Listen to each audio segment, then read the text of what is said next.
When most of us hear the word hostage, we think of someone held captive by a terrorist group or criminal gang seeking ransom, attention, or worse.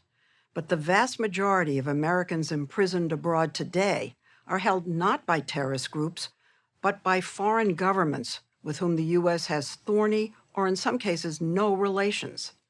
Our government calls them wrongful detainees, and there are currently more than 40 of them. This fall saw a rare moment of success, the release of a 37-year-old journalist named Danny Fenster, a Detroit native who'd been locked away for nearly 6 months in a small, always lit cell in a prison in Myanmar, formerly called Burma. Hey. Danny Fenster's reunion with his family in November Thank you for everything. Is the moment every hostage and detainee family dreams of. How's it feel to be back? Feels incredible. Danny Fenster had moved to Myanmar in 2019 and worked as an editor for several publications. He and his wife, a Brazilian diplomat named Juliana, watched in dismay as a year ago this month, a military junta ousted the elected government of Aung San Suu Kyi, which brought throngs of peaceful protesters into the streets. Within weeks, though, the military regime ordered a violent crackdown that drew worldwide condemnation. Late last spring, Danny had a flight home to visit his parents. But as he was about to board the plane, a group of policemen showed up and called out his name. And I just looked up like, what? And I said, yeah, that's me. And they said, we have questions for a criminal investigation. Did they allow you to make any phone calls? No. No, I got a couple text messages off to Juliana saying, call the American embassy, I had been being detained. Were you handcuffed? Handcuffed and blindfolded. I had a very long text message from his wife, Juliana. Brian Fenster, Danny's older brother, back home in Detroit, was the first in the family to learn that Danny was in prison, and the family immediately mobilized. Please, I beg you, we beg you, bring Danny home. They launched a Bring Danny Home campaign, including supporters worldwide sketching his picture. Danny was eventually charged with incitement and wrongful association based on his work for a banned publication that had been critical of the military, even though he hadn't worked there for 10 months. He says he desperately wanted to let his family know he wasn't being tortured, but for weeks he wasn't allowed any communication at all outside the prison. I remember just staring at the wall thinking, sort of figuratively, when is that tank gonna bust through the wall, and get me out of here? You really thought at one point you were going to be rescued?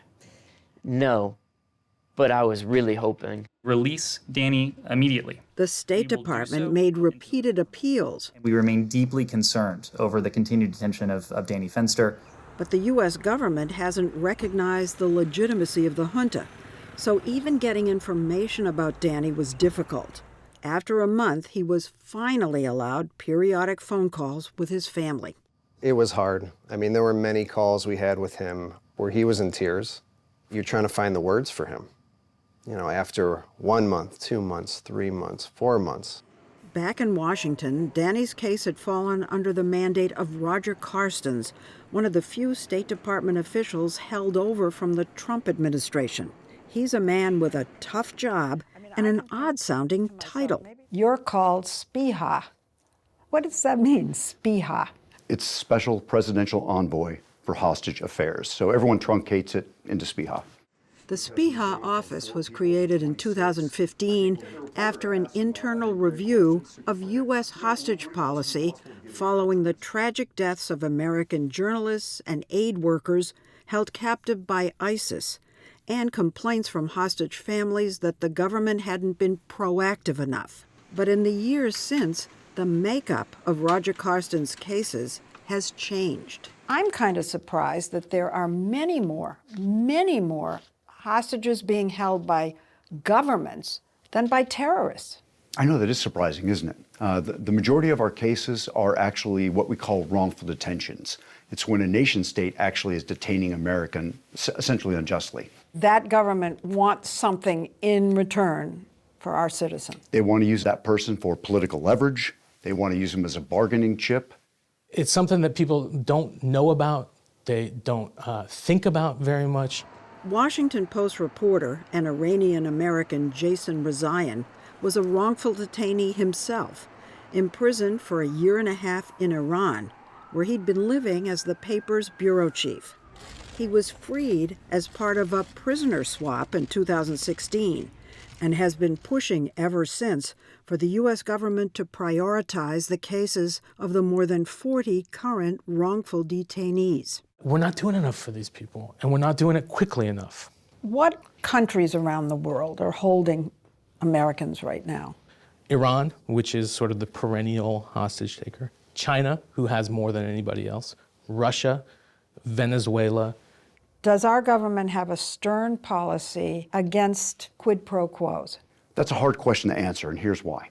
There are things that to give in would actually either provide an incentive or a benefit to the hostage taker. And so my job is to start becoming creative. What else can we possibly do to solve this problem without giving a direct concession? Prisoner swaps, taking the innocent American and swapping him for a guilty criminal. We've done that.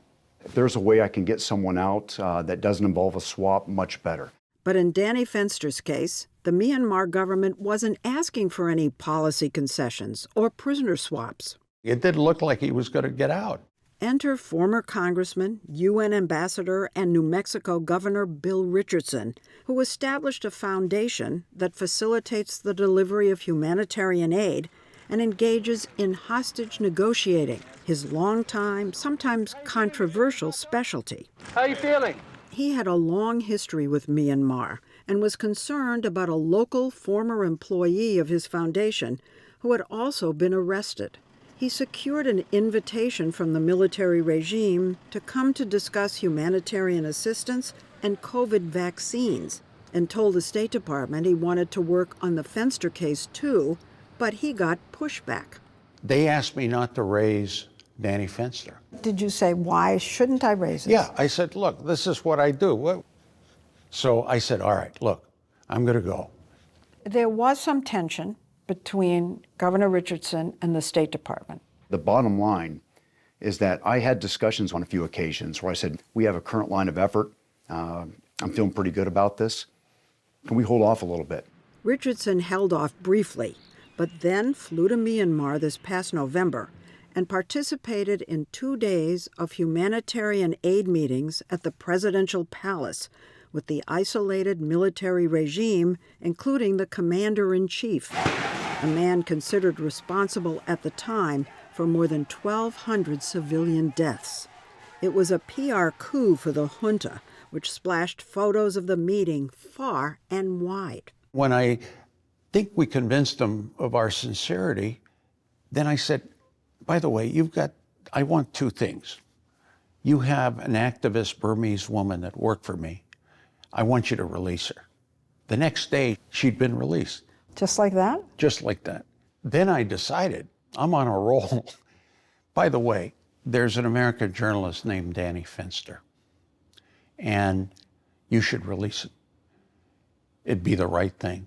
The American people are going to like this. Your record with the U.S. government right now is not very good, so it'd make you look good. Humanitarian gesture. But you were defying the State Department. I wasn't defying, I just saw an opportunity, and I took it. Richardson says the commander privately told him he'd release Fenster, but not yet.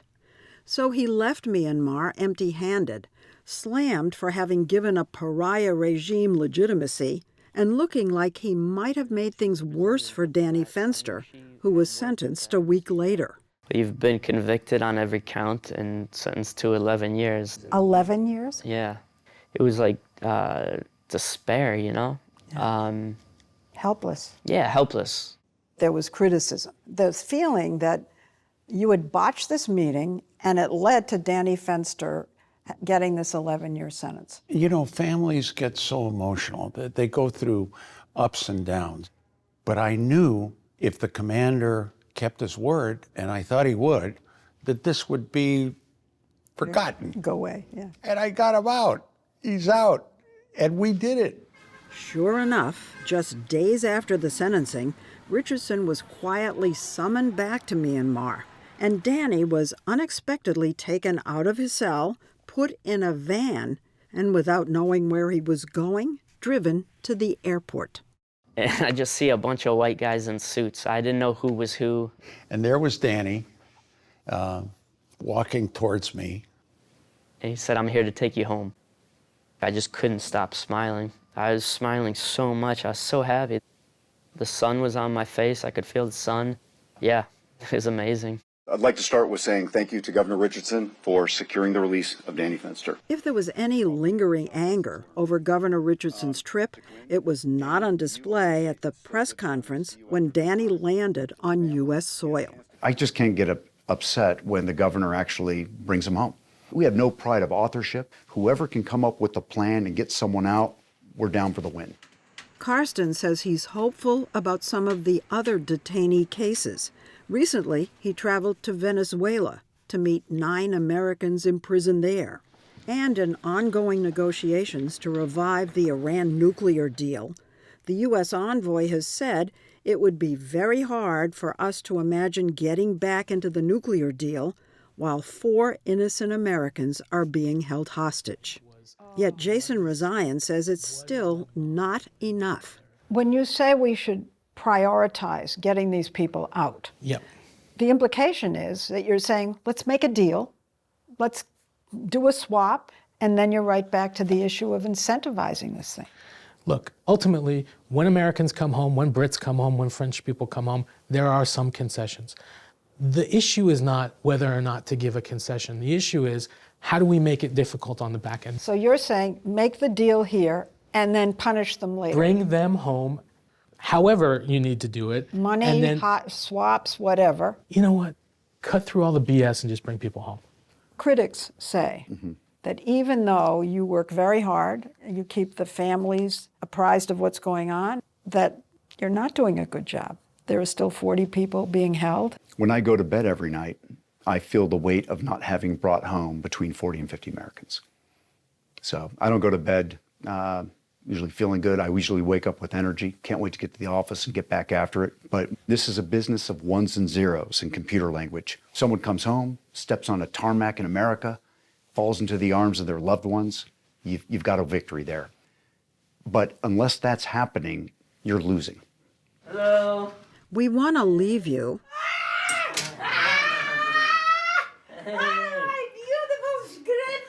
with a pretty special falling into the arms of a loved one. Oh my God! Danny's reunion with his 95-year-old grandmother, a survivor of the Holocaust. But I'm happy in America. Yeah. God bless you.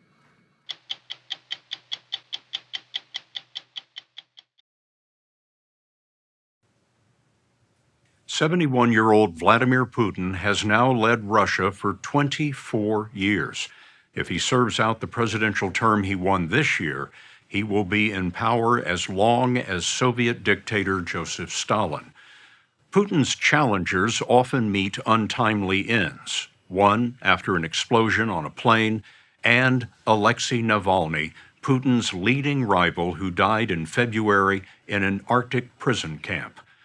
Putin has also killed nearly all internal opposition to his unprovoked war in Ukraine. And yet, many courageous Russians continue the struggle outside the country. As we first reported in March, we met some of them in a city that you might think of as the capital of free Russia. It's 500 miles west of Moscow, the city of Vilnius in Lithuania, where there's no love lost for Russia. Lithuania is a democracy of about 3 million people and a NATO ally. Vilnius, the capital, is clothed in the colors of Ukraine. The city changed the Russian embassy's address to Heroes of Ukraine Street, and Putin is reminded the International Court in The Hague is waiting with his arrest warrant. Since Putin's 2022 invasion, Lithuania has welcomed more than 2,500 Russian exiles. It is our policy to provide shelter to all freedom fighters. Mantas Adomainis served as Lithuania's deputy foreign minister from 2020 until last August. I haven't seen so many Ukrainian flags since I was in Kyiv. Why do your people feel so strongly about this? Our freedom, our independence, our sort of security is being defended in the battlefields in Ukraine. Ukrainians are dying so that we can be safe. There are many more Russian dissidents who would like to come to Lithuania. Can you accept any more? Yes, I think we can accept. Of course, we will accommodate as many as needed and to provide them with possibility to work for the freedom and democracy in Russia. One of the Russian exiles in Lithuania working for freedom and democracy is a crusading mom. 2 years ago, Anastasia Shevchenko fled Putin's regime. This is a terrorist regime. They are threatening other countries with oil, gas, nuclear weapon, and grain. They're threatening us with our children, with our parents, with our lives, and so on. More than anything, it was her daughter, Alina, severely disabled at birth, that made Shevchenko an activist against Putin. Back then, the family was in southern Russia, and Alina was in a Russian government nursing home. Alina could not speak, could not communicate? No. She was like a 1 week child, like a baby. She was 17, but even, to feed her, it was a whole science because she needed blended food. You need to hold her in a special position. Shevchenko cared for Alina much of the time because the Russian nursing facility was short on staff and supplies. I was struggling to get medication for my daughter, begging in the pharmacy. She needed it.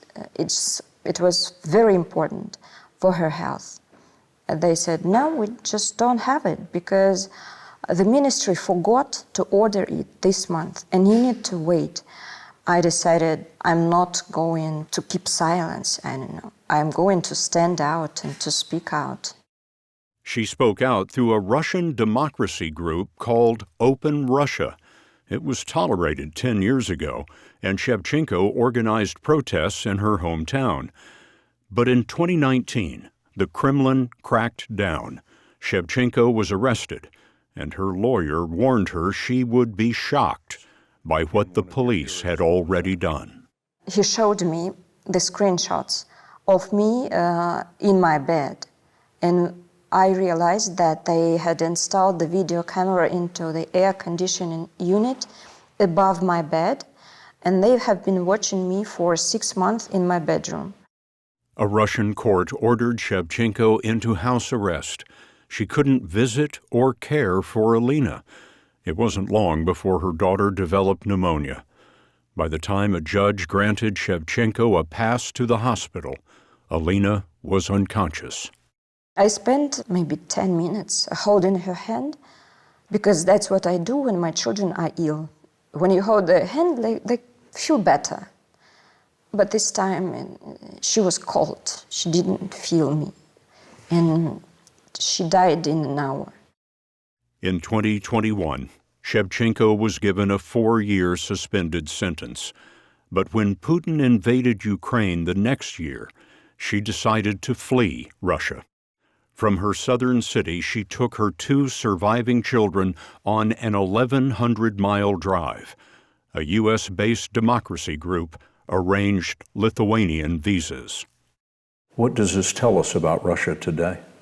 It's enough to write something on social media, just one sentence, and you can be imprisoned for years.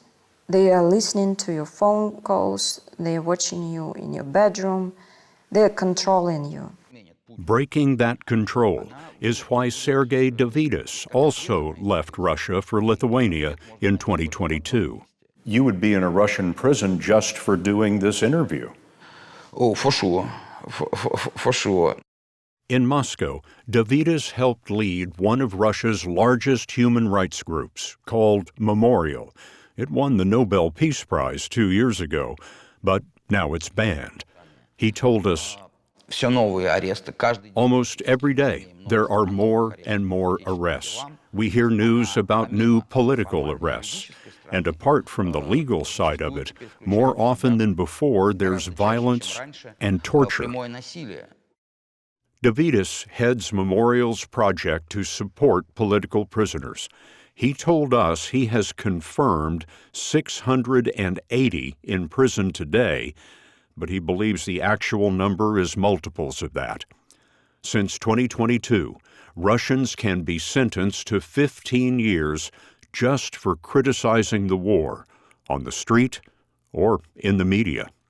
Одним из последствий войны была One of the consequences of the war, he says, was a complete wipeout of independent mass media, a prohibition of any opinion that's not under control of the government.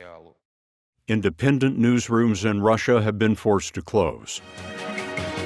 Government-controlled newscasts report only the absurd lie that the war is self-defense against Nazis. This host says, "We are on the side of good against the forces of absolute evil embodied by the Ukrainian Nazi battalions." People are scared, so they feel lonely. They feel terribly lonely. Tatiana Fagenhauer and Alexander Polushev were talk radio hosts on a prominent Moscow station. They were allowed to speak their minds until the day Putin launched his war. It was my morning show. I said, it's 6:30. Good morning. War began. War began, and within 2 weeks, their station was forced to close. Now, Polushev and Fagenhauer are in Vilnius, streaming daily into Russia on YouTube. Putin silenced Facebook, X, and Instagram, but YouTube may be too popular for the Kremlin to block so far. This is the only chance to talk about the war honestly, because the propaganda tries to create this feeling that you are completely alone if you are against the war. Why does this mean so much to you? Really, I would hate myself if I am silent or pretending that everything is okay. If Russian radio and TV stations are allowed only Kremlin talking points, we saw a Lithuanian station telling the truth, not on a channel, but on platform number 5 to a captive Russian audience.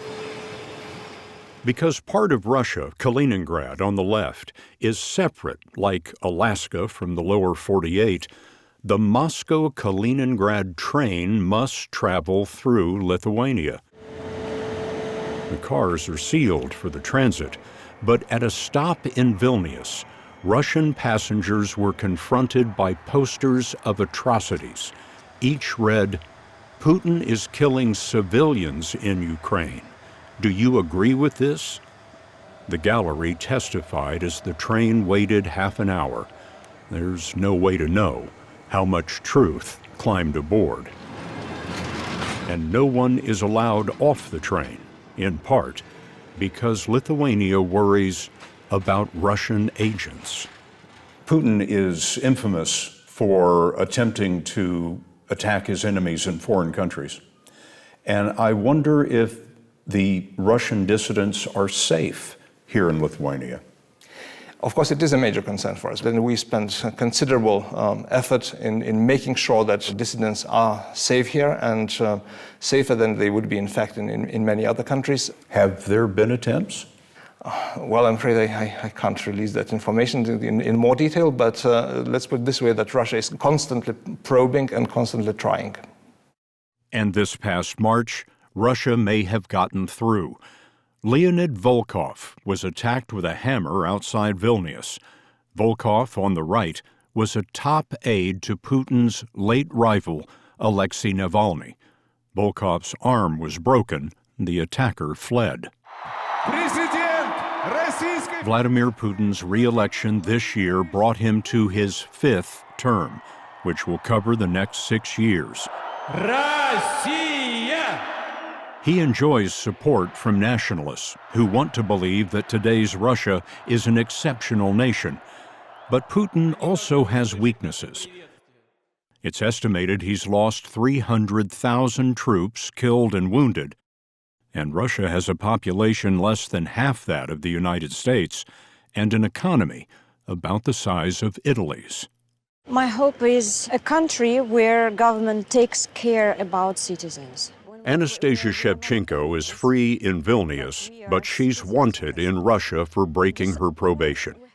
These days, she's streaming her own YouTube show and sends medicine, food, and letters to political prisoners.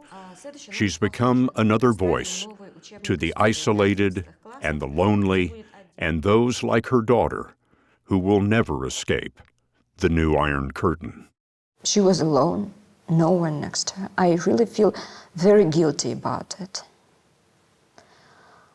But I wouldn't change anything in my life, I think. Why not? You know, the society in Russia is based on fakes. We have fake democracy. By constitution, it is a democracy. Fake news, fake elections.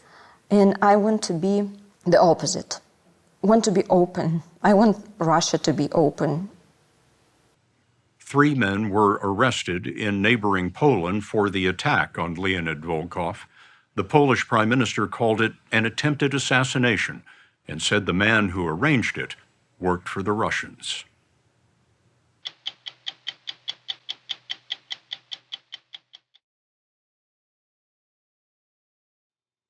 As Russian troops lay waste to Ukrainian cities, the West has tried to punish President Vladimir Putin by choking off the finances of his closest allies, mega-rich oligarchs who have lived abroad in luxury for decades. And while Europe and the U.S. have seized mansions and superyachts, frozen bank accounts, and banned travel, the U.K. is lagging behind. For years, Britain actively courted Russian billionaires, ignoring reports that some of their wealth was suspect. Today, there's so much Russian cash in Britain, the capital has been nicknamed Londongrad. British intelligence has warned that oligarchs' money is propping up Putin's regime and helping to fund the war in Ukraine.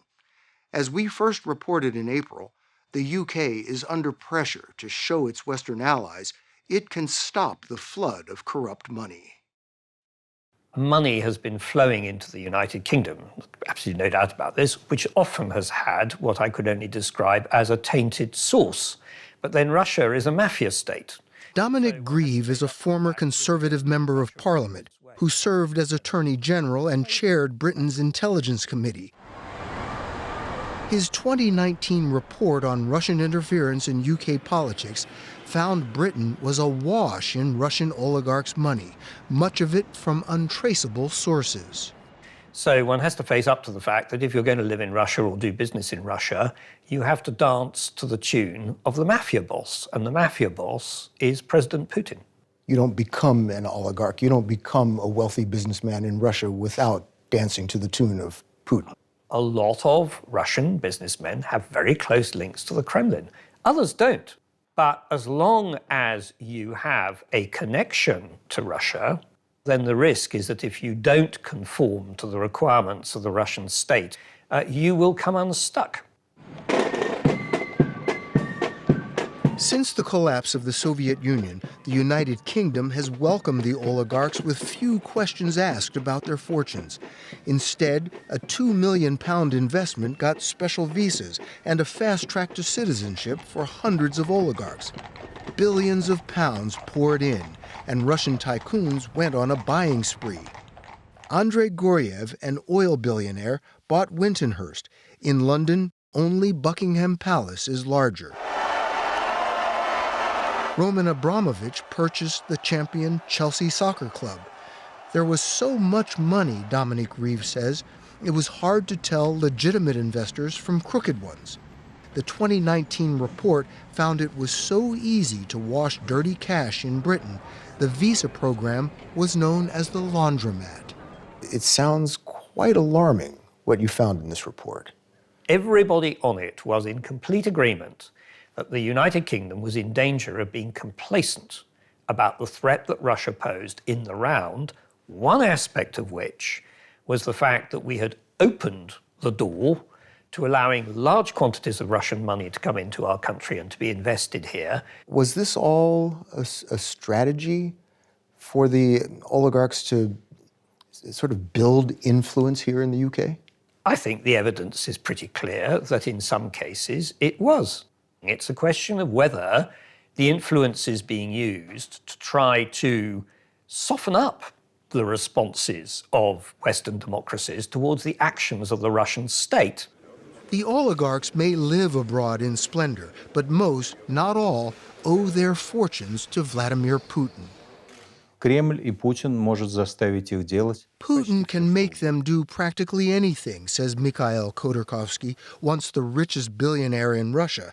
He's now just a millionaire in exile in London. Khodorkovsky told us many of the oligarchs thrive and survive at the indulgence of the Kremlin. Без всякого сомнения. There's no doubt about it, he told us. Putin will give the order to recruit mercenaries, transfer money, or spread fake news on social media. He told us Putin uses oligarch money to help fund the war in Ukraine, and the oligarchs, Putin's foot soldiers he calls them, simply comply. Они чувствуют у себя на шее. I think because they feel a noose around their neck tied by Putin, he told us. I can only explain it this way. In 2003, Khodorkovsky, an oil titan, dared to publicly criticize Putin. He was arrested and charged with fraud. The lion of industry was tried and convicted in a courtroom cage and spent 10 years in prison. Is that why more people don't speak out against Putin? Да, я думаю, что для него. Yes, he told us, Putin wanted to send a message that no one was allowed to criticize him. If you don't do what the Kremlin wants, you can easily be imprisoned. Khodorkovsky told us the oligarchs' links to the Kremlin should have set off alarms. Instead, the infusion of money ignited a London real estate boom. A government report found one of the easiest ways to turn dirty money into a legitimate asset is to buy a house. Incredibly grand stairways. Oliver Bulla worked as a journalist in Russia and now writes books on financial crimes.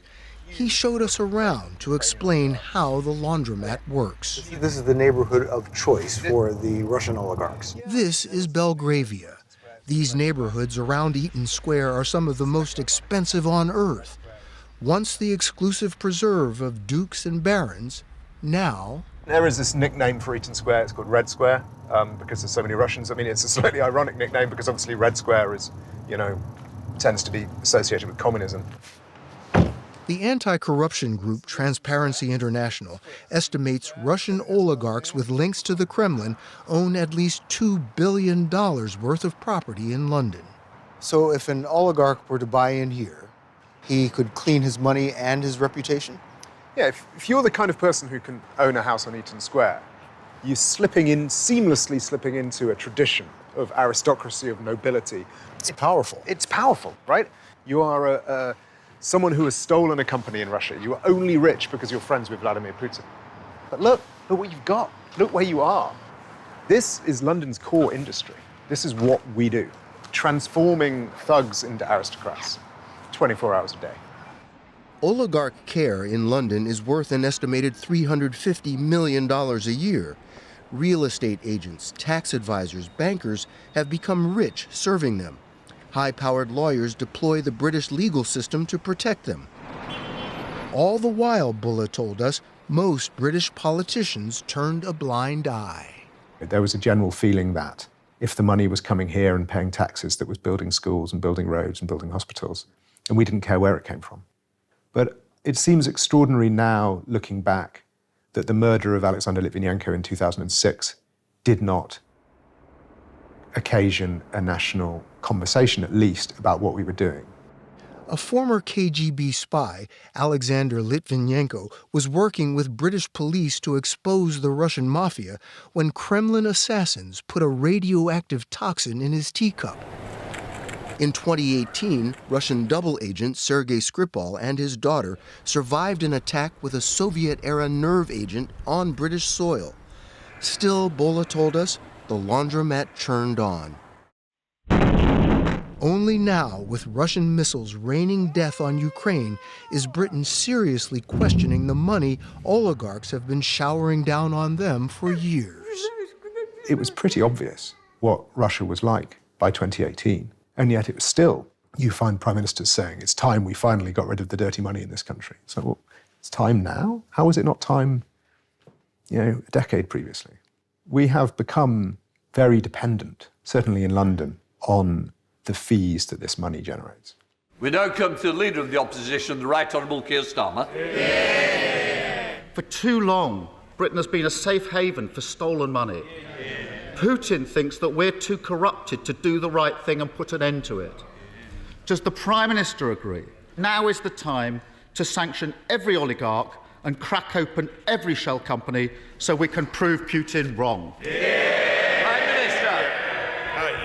Yes, Mr. Speaker, and that's why this government has brought forward the unprecedented measures that we have. The government of Boris Johnson canceled the visa program when Russia invaded Ukraine. It banned travel and froze the assets of 24 oligarchs. It will soon launch an anti-corruption police unit.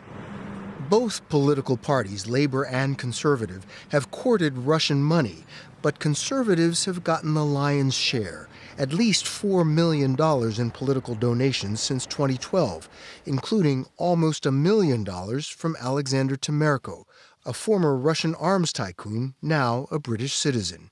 He's not on the sanctions list.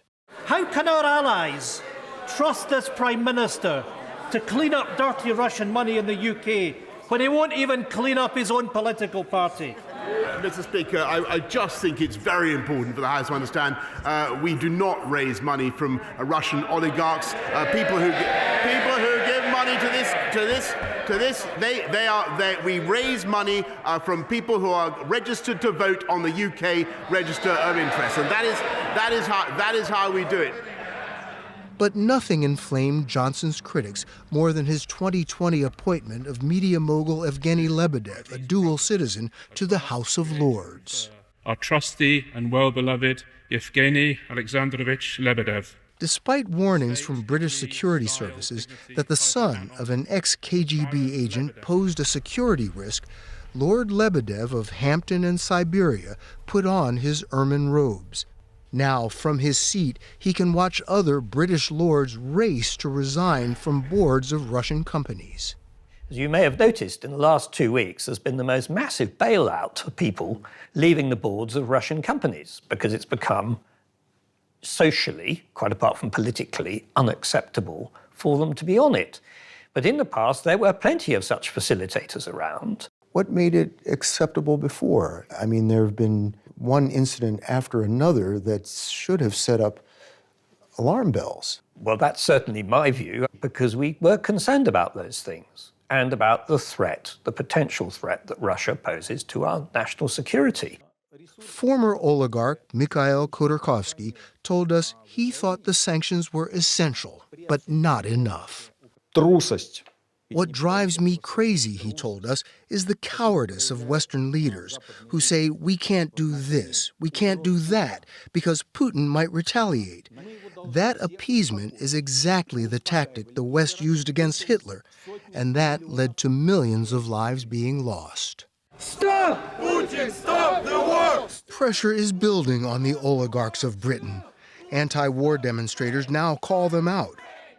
Close Putin ally Roman Abramovich, who was forced to sell his soccer club, may have been poisoned himself in Kyiv. Industrialist Oleg Deripaski's Belgravia mansion was occupied by squatters in March. Oliver Bulla told us London's dirty secret. It's amoral. It doesn't care. What's at stake here if this continues? I think the really important point to understand is that an oligarch doesn't stop being an oligarch if they fly to the UK. They want the same things in the UK as they want at home, which is, they want rigged access to government auctions. They want preferential access to politicians. And I think we need to be very, very risk averse about allowing that to happen here. Because once you set off down that path, it's very hard to come back.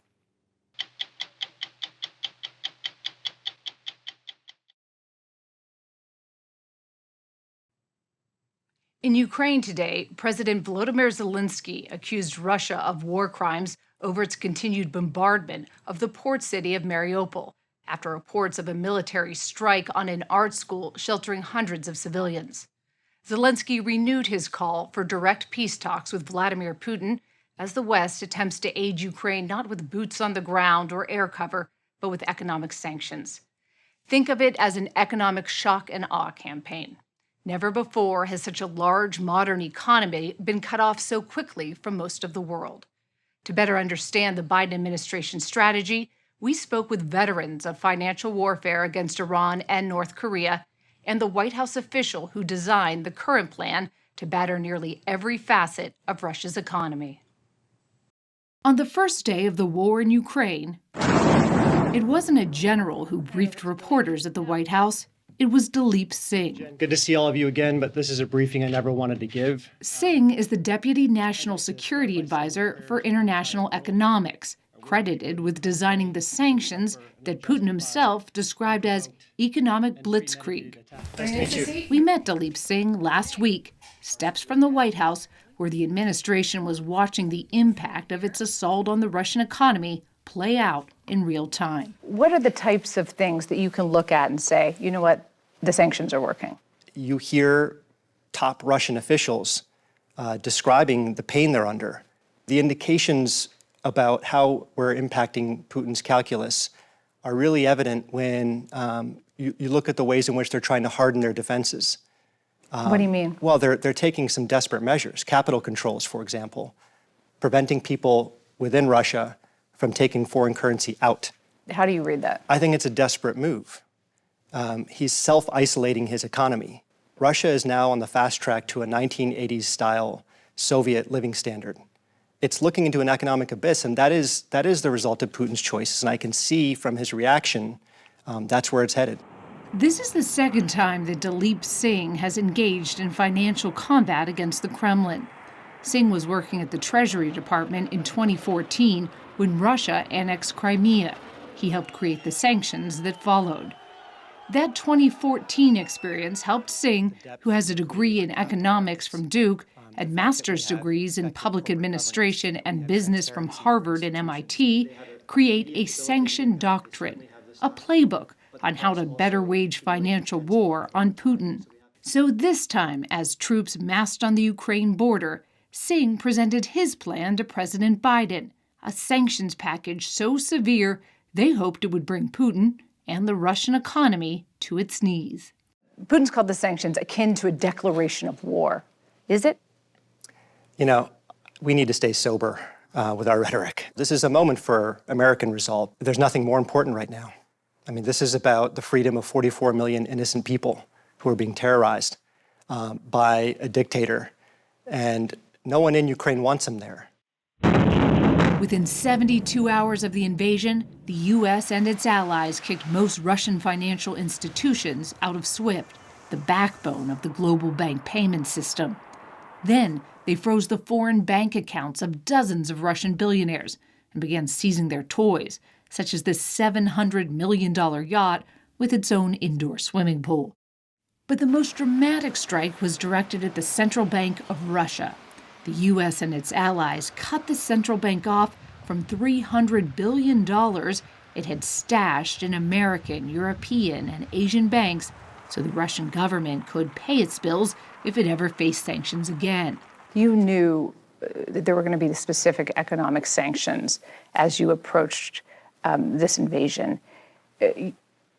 Why not signal the specifics? Could that have been a deterrent? We signaled as clearly as we could that these were going to be the most severe economic sanctions ever levied on Russia, and that we would take steps that we had not contemplated in 2014. Do you think that Putin didn't believe you or didn't care? He probably thought he played chess better than we do. We've disarmed his central bank, and that's why his economy is in free fall. I don't think he planned for that.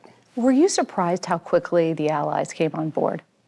It's unlike anything we've seen in the sanctions context. And, maybe at the risk of, there's a certain irony of quoting Lenin, but decades are happening in days. Switzerland broke centuries of neutrality to join these sanctions. Almost immediately, the ruble turned to rubble, losing a third of its value. The Moscow Stock Exchange shuttered. Russians lined up at ATMs and cleaned out stores. Credit agencies warned that Russia is likely to default on its foreign loans, something that hasn't happened since 1918 during the Bolshevik Revolution. The best projections I see out there right now are suggesting that Russia's economy is going to be half of its size that it was before this invasion. And we take no pride in the suffering of the Russian people. This is Putin's war, these are Putin's sanctions, and this is Putin's hardship he's putting on the Russian people. That pressure mounts every day. Over the last few days, Australia added 11 banks to its sanctions list. Japan put another 15 Russian officials in its crosshairs. According to the Brookings Institution, more than 30 countries have leveled a total of 2,500 sanctions on Russian targets, including Vladimir Putin himself. There's never been sanctions like this before. Is there any concern that Vladimir Putin is now in a corner and can't get out, that there's nowhere else to go for him? Look, diplomacy is never dead. There are always ways for us to step back from the brink. But dictators have to pay a price for their aggression. We've always had two different tracks of effort: deterrence and imposing costs, as well as diplomacy. That's still our strategy. One official directly involved told us there was a back and forth between Americans and financial technocrats inside Russia, but that line of communication mysteriously went silent 2 days after the war started.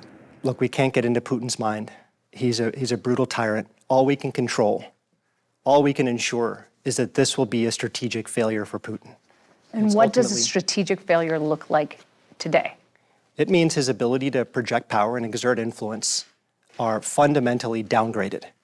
Power is not the exercise of brute force of land grabs to acquire land. That's not what it's all about. In this century, our view is power is much more closely tied to your economic strength, your technological sophistication, and your story. Can you attract ideas and talent and goodwill? What targets are left? We can broaden our sanctions. So take the sanctions we've already applied, apply them to more targets, apply them to more sectors. More banks. More banks, more sectors that we haven't touched. Like what? Well, the commanding heights of the Russian economy. It's mostly about oil and gas, but there are other sectors too. I don't want to specify them, but I think Putin would know what those are. Dileep Singh's plan got added firepower he didn't expect when private companies started fleeing Russia. Coca-Cola, which sold Coke in every nation except North Korea and Cuba, suspended operations in Russia. McDonald's closed 850 restaurants. Boeing and Airbus have cut off the spare parts Russian airlines need to keep flying across a nation spanning 11 time zones. In 3 weeks' time, 400 companies have left or closed their doors. Is doing business in Russia worth the aggravation? At this point, the answer is no. David Schaefer is the CEO of Cogent Communications. It provides high-speed internet service in 170 countries, including Russia. At this network operations center in Washington, employees monitor the flow of internet traffic around the world. Cogent has terminated its service to carriers linked to the Russian government. We were concerned that the size of the connections that we provide to those companies could be used offensively. To launch a cyber attack. That's correct. That was our number one motivation. Was there specific intelligence that you were seeing or traffic that you were seeing that concerned you? So we are routinely attacked, and we had in normal times been attacked by state actors and by the GRU, and we're particularly concerned that we were seeing unusual activity and the possibility of a much greater cyber attack. The GRU is the intelligence wing of the Russian military. It specializes in computer attacks. Schaefer told us his decision to cut service in Russia would cost the company less than 1% of their revenue, about $10 million, so it wasn't worth the risk. We do not at this time have any physical equipment inside of Russia that can be taken over. We do have equipment as far east as Kharkov in the Ukraine. That equipment has been taken offline. That territory has been invaded by the Russians, and we had to equip our equipment with effectively a dead man's switch. So once we lost connectivity to it, we had to disable the equipment in such a way that if the Russians took it, it would do them no good. On Friday, in a case of audacious nation-state spin, the Central Bank of Russia referred to the exodus of companies and the cratering economy as a large-scale structural transformation. Days earlier, during a televised address, Vladimir Putin admitted his country's economy had taken a hit from the barrage of sanctions and warned it won't be easy for Russians, who should expect a rise in prices and unemployment. The idea is to put so much pressure on him that he has to make a change to his policy. But could all that pressure backfire? Absolutely. Richard Nephew knows about dictators feeling cornered. Nephew worked on the Iran sanctions during the Obama administration and left the State Department last month. He told us sanctioning an autocrat such as Putin comes with risk. A couple weeks ago, they were talking about alerting their strategic nuclear forces. They've already talked about how this is economic warfare and that they will retain the ability to respond accordingly. And if you think about that, right now they're in the midst of actual warfare. If their perception is that they're under attack from other countries, that's a pretty scary thought. It's a delicate walk. It's one where you don't actually have a guidebook. There's no set of rules that tell you implement sanctions this far but not that far, and take this step, not that step. For Russia, what are the potential workarounds? Well, sanctions evasion is a long practice activity. There are ways in which they can work with other countries, potentially those that are subject to sanctions themselves, Venezuela, Iran. They could potentially also try and increase their relationship with China. And countries at one point have to make a decision. Are they really interested in helping out the Russians, or are they more interested in helping out themselves? U.S. officials said Russia asked China for financial support. On Friday, President Biden spoke with China's President Xi Jinping for 2 hours. We've been very clear with China about any support for this invasion and any help it may provide Russia in evading sanctions. And we've also made it clear what those consequences would be. What would the consequences be? Sanctions? That's going to remain private. What is the first thing that Vladimir Putin needs to do so that you might lift sanctions? Well, we're nowhere near that point. The first thing he has to do is to stop a reckless and barbaric attack on the civilians of Ukraine. That's not happening. Secretary of State Antony Blinken told National Public Radio that ending Russia's economic isolation would require Putin to stop his war and agree not to attack Ukraine again. We're not cowboys and cowgirls pressing buttons to destroy an economy. We've spent hundreds of years in this country shaping military doctrine. We've spent a small fraction of that time shaping the doctrine of economic statecraft, but we have one. It's our objective to demonstrate resolve, that sanctions should have the power to impose overwhelming costs on your target. There are people who think the sanctions are only about regime change, that that's the ultimate goal. That's up to the people of Russia. Our cause, our purpose is to make sure that Putin's actions are remembered as a strategic failure. That's what's within our control, full stop.